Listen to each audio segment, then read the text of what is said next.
Hey YouTube, how you guys doing? I am Emil, also known as Silver Husky, and yes, I am using my real name now. Now that you guys know that I am a co-founder of The Metal Merchant, I think it's only appropriate you guys know more about me. So today's format's going to be quite a bit different from what we're used to seeing, right? It's not just the hands, doing the little magic hands with the coins and all that fun stuff. But you're going to hear a little bit about my story, right? Maybe you'll call it the origin story or whatever you want to call it. This is me, right? So I am originally from the DC area. Grew up right outside of DC in Northern Virginia, and as a child, I was a collector of things. I collected Marvel trading cards, die-cast cars, bottle caps. But strangely enough, I actually never once collected coins. Why is that? I don't know. I was never maybe introduced to them, but it was not something that was on my radar. I more so collected like Ninja Turtle toys and things like that. So fun stuff, but no, not coins, right? Which is odd. A lot of people who are into this arena and in this hobby, they've been doing it since they were a child. Well, that wasn't me. So yeah, I had actually humble beginnings growing up. Single mom, raising my sister, putting her through college, and then raising me, and then my little brother who came along. So she was a Wonder Woman, and she did great things, and very, very appreciative of my mom. But yeah, we were very, very humbled financially. We didn't have the financial backing to be able to do fun stuff. We did take one vacation a year, and that was to the beach. But that was it. It wasn't anything fantastic. We would go to Ocean City for the day, and that was it. And come right back home. We might have some funnel cake while we were there. But yeah, so interesting thing was not knowing what a dad is supposed to be. I found myself a little bit shell-shocked when I had my firstborn, my eldest son. I had him at 17, so I had to figure out how to be a dad at 17. It's just scary, right? A lot of guys might hightail it, and hey, everybody makes their choices, but I decided that I wanted to know what responsibility felt like, and I wanted to be the dad for him that I never had for myself. So I knew I needed direction. I needed some kind of guidance in my life, a father figure, you could call it. So I actually I enlisted in the Marine Corps because I knew I needed the strongest boot possible to kick me in the right direction. I was actually a troublemaker growing up, doing all kinds of stupid stuff, but I think a lot of us did dumb stuff as kids. Life lessons, right? So thankfully, I didn't get caught for any of that. But anyways, so don't let me digress on that. I actually had a lot of experience coming out of the Marine Corps that served my life in the future. I went from Paris Island to Southern California, and then deployed to Iraq a few times. So that was it was great experience, great learning, and I gained a lot from it. But I think the greatest gift that the Marine Corps, let's say two things that the Marine Corps gave me, is an understanding that I can pull myself through anything, right? And you can too, really. It's not like you need the Marine Corps to teach you that. It's just where I learned it. What we define as our own limits, that's all up here, right? That's not a real thing. It's just what you've kind of told yourself that your stopping point is. But it's not true, right? It's not accurate, and you can redefine it for yourself. So that was number one. And the second greatest thing I got out of the Marine Corps was my wife. She wasn't a Marine, but the circumstances, the stars aligned because I was in the Marine Corps, because I was stationed in California. I actually met her in a Yahoo chat room. Chatted up a storm, and about 6 months later, I decided to take a trip to go up and finally meet her in person. I guess I was negating what all of my barracks buddies were telling me. They all said, "Don't go. It's going to be a 40-year-old man, and you're going to get murdered or whatever." And I didn't listen to him. I went anyways, and thank God I did, because as soon as I got there, I saw the most beautiful girl in the world, and she's more than just looks. She's so much more, and still together today. As of the time of filming this video, I'd say we're at almost 20 years together, 17 years married. So that's great, and we're just getting started, right? It's been it's been a whirlwind. That's not to say that, relationship is without its hardships. We did go through seasons, but I think we grew through them together. So all of this stuff matters, right? All of this stuff is just me explaining to you that I am very much like you. I have a backstory. I have an experience that I got knocked down on my butt 100 times, 1,000 times, right? I got knocked down all the time. When I got out of the Marine Corps, the best job I could find was paying me $13.11 an hour, right? And right now that's I think that's under minimum wage in some states, but $13.11 an hour when you're married with, at the time, I think it was only 3 kids. The 4th one came a little later, but married with 3 kids, daycare, all that stuff.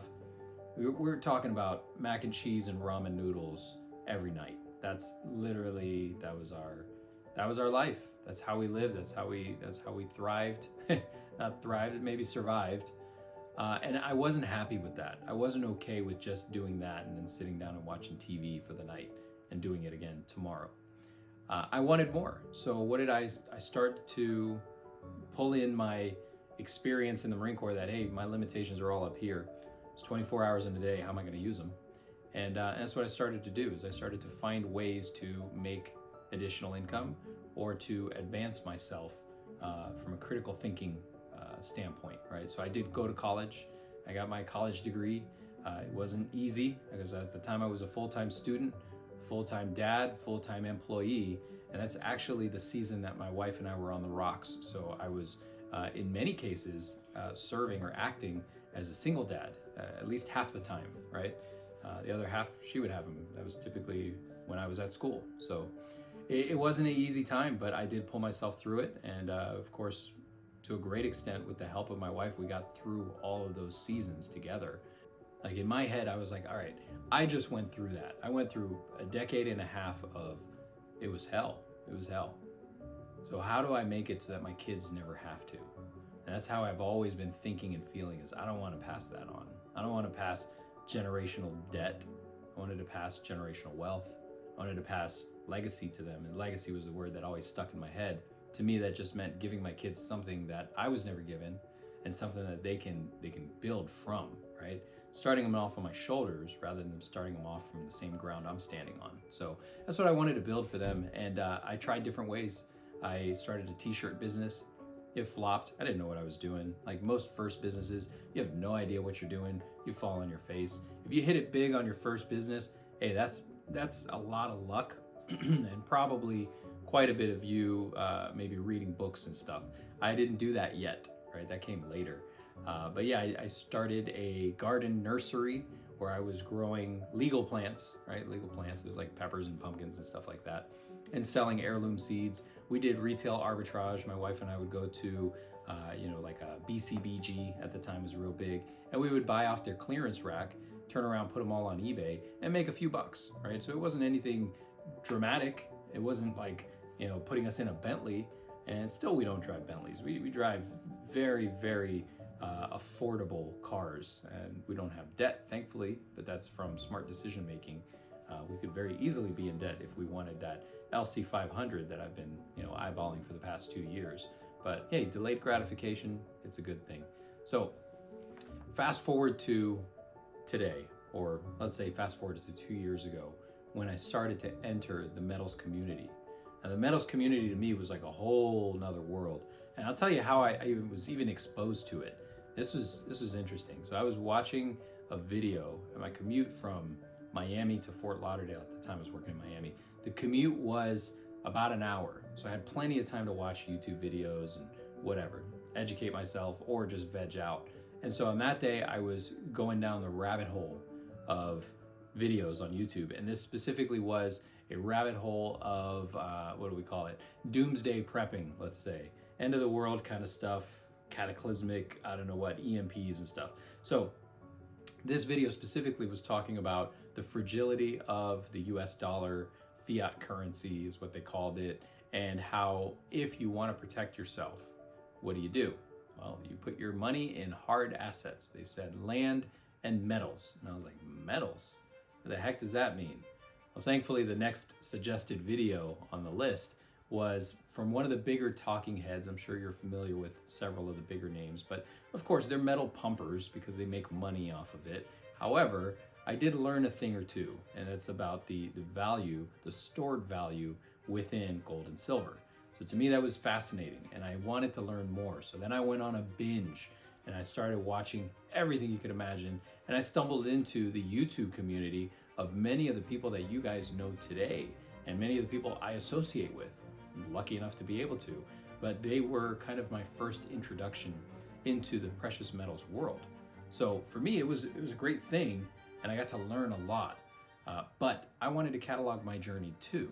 So I started to build my own channel and make my own videos, and that's how I took on the name Silver Husky. So Silver Husky was actually, there's nothing profound about it. I actually stole the name from my littlest of my children. His gamer tag is Silver Husky. And I thought, hey, if you're gonna use that name, I'm gonna steal it because I like it and it sounds strong and it's cool and it's already built. And he already had a logo. My brother made a logo for him, so it was a shoo-in. We were done. So I took it, and he got upset for a little bit, but whatever, he got over it. And I gave him some silver, and he got over it real quick. But what blossomed out of that was a lot of friendships and relationships. But I'll tell you what, from being the new guy, I started to notice there were some problems, there were deficits in the system. I didn't know how to articulate them quite well, but I knew that they existed. I knew that they were a problem too, because if I felt it, other people had to be feeling it as well. So, I gotta go through a couple of these with you guys just to kind of give you guys a little bit of insight into what I was feeling and experiencing, and I'm sure some of you have felt that too. So here's an example. This platform, YouTube, think about it. We're all at the mercy of YouTube. As a content creator, as somebody who, let's say if you do auctions, you're at the mercy of YouTube. If tomorrow YouTube said, you know what, we're not making money off of your auctions, so you can't do them anymore. That's a final decision. If you're found doing an auction, we will shut down your channel. Hey, that's their platform. They can honestly do whatever they want, and we really can't do anything about it. And it's not just YouTube, it's any one of them. It's Facebook, it's eBay, it's Instagram, and it's a problem, right? It's a problem because if that's your means of income, if that's your source to be able to not just make an income, but let's say offload a product, make some money real quick because you're in a fix, and that's taken away from you, now you're stuck. You're stuck having to do it one of really only two ways. It's either going to your local coin shop and getting raked over that margin, because they're not gonna take a loss. They're gonna make you take the loss, right? Or you could sell to one of the big bullion retailers, which is no better, right? Now in that conversation I just mentioned several different avenues, right? Several different platforms. Now in the military we would call that siloing, right? So those are different silos, different operating groups that do their own thing and don't generally communicate. And that's a big problem. And here's why, right? Here's my example. Let's say you have this one product, and it's a very unique product. It's a very specific product, and you want to sell it. Well, you have it posted on Reddit, right? Because that's what you're familiar with. You're on Reddit, on the precious metals groups on Reddit. For those of you who don't know, yes, there are precious metals groups on Reddit, and you can buy stuff on there. So you're on Reddit, and you're selling on Reddit. Great. I literally have been looking for this piece for months, and I can't find it. But I'm only on Instagram. So in order for me to find it, I have to go on Instagram, Facebook, YouTube, eBay, Reddit, and whatever other platforms there are that I didn't mention, and scour daily just to find that one thing. That's a problem. That's a problem. It's an audience problem. It's a sourcing problem. It can be fixed. Another problem is our sentiment towards big bullion retailers. Well, there's maybe some rationale behind why we have that sentiment. There are people in the community that not only will they not buy from a big bullion retailer, they won't buy from anyone who buys from or sources their product from big bullion retail. So here's the problem in that. Basically everything goes through them. They're huge. There's one in particular is the biggest in the world. And why are they the biggest in the world? Well, they have a lot of pull, they have a lot of clout. But here's the thing about them. If I want a specific product that is getting released next month, unless I have the financial backing to show that I can not only purchase but move this product, that company, the mint, is not going to sell me their product. They're going to go with the ones that they know can move their product, the ones that people go to specifically looking for that product. They're expecting to get it from them. Well, because I'm not them, that puts me in a tough place, right? Now here's the other side of it. When they get that product, when the big bullion retailer gets that product, they can put whatever price they want on it, right? They are the big bullion retailer. And me, when I get it secondhand, I purchase it from them, so I'm secondary market. In order for me to make a profit, I have to resale at a markup. So every time it goes through another resell, it gets marked up. So that's a big problem. And hey, is there a way to fix that? I think there could be. And hopefully I'm voicing things that you've already heard, you've already thought about. You just have never maybe articulated them or heard them spoken about on YouTube. Spot price. What is spot price? And why does it even matter? Does it? Everybody talks about spots going up, spots going down. This is going to make spot go through the roof, or this is going to make spot crumble. But here's the problem with spot. It's not reflective of what's really going on, right? It's just a paper number. So when spot drops to 14, do you really think anyone is going to be able to get a significant amount of silver for $14 an ounce? The flat out answer is no. No way. Somebody might be lucky enough to strike while the iron's hot, and before whoever's selling it to you realizes that, oh, spot just dropped $12, time to adjust with the premium, you might luck out. But everyone else, they're not going to. Nothing's going to be available at that price. It'll be maybe 28. Instead of 30, it'll be 28. So yes, the total amount that you pay might have gone down by a couple bucks, but the premium is still there. Premium is king. Premium is it. That is what needs to be talked about, is the premium. What's the going rate currently for American Silver Eagles? Well, I promise you it's not $25, not even close. Try $10 over that. It's closer to 35. So premium is king, but again, no one talks about that. The last and most important thing, in my opinion, is trust. Trust is lacking in the community. And here's what I mean by that.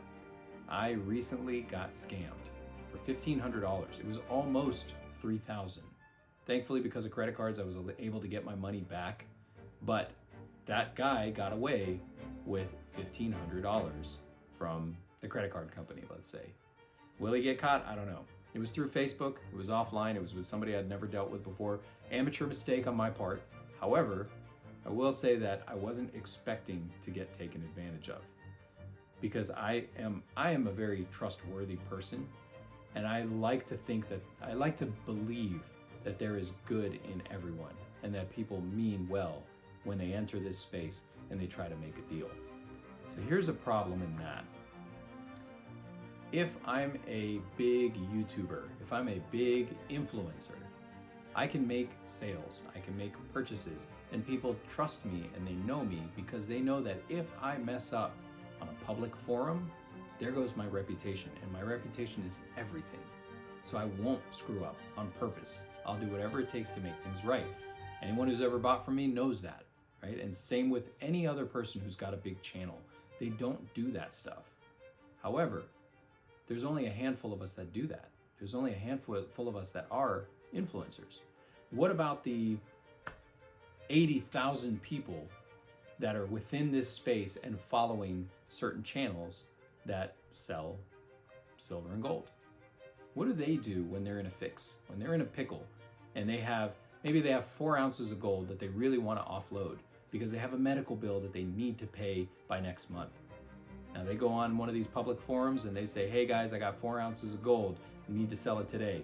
Who's got the money? I'll even mark it below spot. Well, me as a buyer, I've never seen you before. I have no idea who you are. I have zero reference list for you. Can you provide me with references? Nope, it's my first time selling. Well, I'm not buying from you then. And most people won't buy from them. It's out of safety. Because what if you get sold something that's fake? Or what if they just run away with your money? So it's a big risk. There's a trust factor that's missing, and there's very few platforms that can provide some level of trust and confidence. So these are all, again, issues that we noticed, that we saw, we talked about. Me and other community members started just babbling back and forth, and that is what birthed the Metal Merchant. Those issues and how we can solve them, that's what birthed the Metal Merchant. So who is the Metal Merchant? We're an experienced group of precious metals community members that help ordinary people make extraordinary deals. Our vision is to utilize technology to make the process faster, safer, easier, and more profitable for you. To find out more about what we're doing behind the scenes with the Metal Merchant to bring it to life, just click on the link in the description below. If you like this content, please share it with others in the community. And again, guys, my name is Emil. I'm the co-founder of the Metal Merchant, and thank you all for watching.